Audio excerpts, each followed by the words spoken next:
Hello guys! Welcome back po again sa ating YouTube channel, Mari Lorenzo. So guys, for today's video ay mag-share lang ako ng aking natutunan. No? Ikaw ba ay nawawalan din ng may content sa iyong Facebook Reels? So para sa iyo ang videong ito. So bago po yan, please like and subscribe po sa ating YouTube channel para updated po kayo sa mga susunod po nating mga video. So, matagal po tayong nawala, no? So, ang hirap din po kasi mag-isip ng eco-content dito sa ating YouTube. So, wag na po tayong magpapatagal pa. Ang isi-share ko lang ngayon ay kung paano gumawa ng mini video. Mini video po na pwede po nating i-upload sa ating YouTube short at sa ating Facebook reel. So, short video po siya. So, madali lang po guys. So, unang-una po, dapat po ay meron po kayong CapCut at meron po kayong TikTok. So, yun po ang kailangan natin. Kailangan po may account po kayo sa TikTok at meron din po kayong account doon sa CapCut. So, marami na po sigurong gumagamit nito. Marami nang gumagamit ng CapCut, guys. Pero dito po kasi, natutunan ko lang din ito sa ating mga kapwa, gumagawa ng mga Facebook Reels. So, madali lang siya, guys. Saka, exciting siya kasi nga, madali na lang siyang i-edit. Dagdagan mo lang siya ng konting video, ganyan. So, meron na po tayong pang-upload sa ating Facebook reel. So, paano? Okay, punta po tayo sa ating screen. Okay guys, nandito na po tayo sa ating screen. So, pindutin na po natin itong ating CapCut. So, dito po sa ating CapCut, dito po sa may baba, na meron po ditong edit, template, inbox, and me.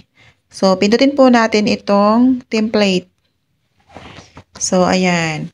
Nakikita po ninyo dito sa ating template, may nakalagay po dito na following for you, beat, mimi, lyric video, marketing, ganyan.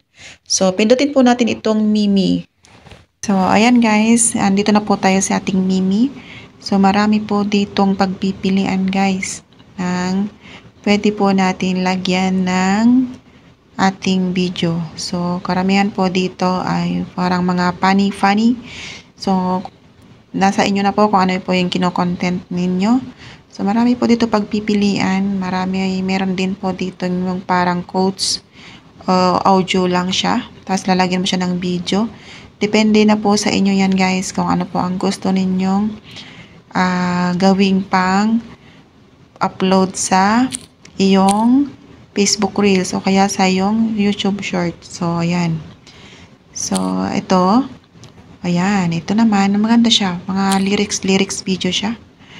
So, paano gawin yan? Ito tayo sa ating lyrics sa pinakaunahan. Okay, ito.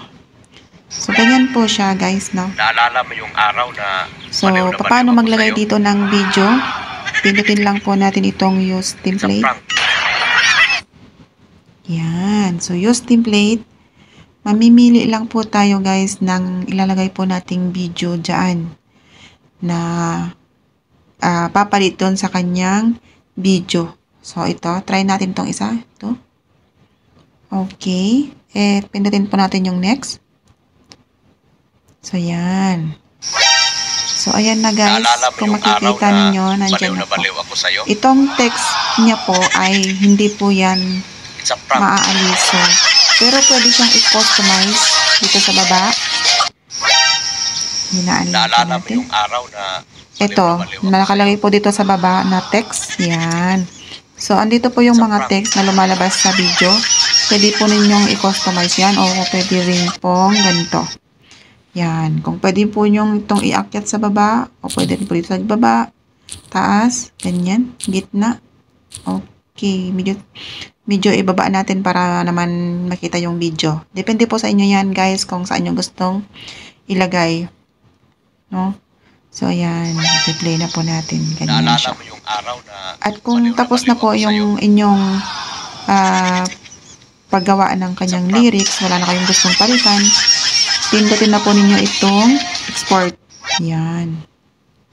Dito po sa baba nakalagay na export without watermark. Pindutin po natin ito. So, ayan na siya guys. Na-save na siya. madadirect na po tayo ngayon sa ating TikTok. So, andito na po tayo sa ating TikTok, guys. So, nasa inyo na po kung i-upload po ninyo yan sa inyong TikTok. Pero, para ma-save po yan na walang watermark, ganito lang po yan, guys. Nakikita nyo itong parang letter V na maliit dito sa baba. Pindutin po natin ito dito po sa may gilid, sa baba po ng filter. Ito, pindutin po natin ito. So, yan. I-scroll po natin pataas yan. Meron po dito, guys, nakalagay na save. So, para ma-save po yung video natin na walang logo ni TikTok, pindutin po natin itong save. So, yan. Saving. Saving po nakalagay. So, ibig sabihin, save to album. Save na po siya. So, pwede na po natin siyang i-upload sa ating TikTok. Ayan. Kung i-upload na po natin siya sa ating TikTok, may logo na po kasi yon. So, ito, balik na po tayo doon. Tingnan po natin siya sa gallery. Okay. Sa gallery natin. Ito po yung gallery natin. Okay. So, nakikita nyo, guys, nandito na po siya sa ating gallery. Pindutin po. Kung makikita ninyo, guys, dalawa po yung nandito. So, itong unahan, pakita ko lang po sa inyo, meron po siyang logo na TikTok. So, itong pangalawa, pakita ko lang po sa inyo. So, ito po yung sinave po natin kanina bago natin ipinost sa TikTok. So, wala po siyang logo na TikTok. So, yan. Pwede na po natin siya i-upload kay Facebook Reels. So, punta po tayo sa ating Facebook. Okay. So, create a Reels.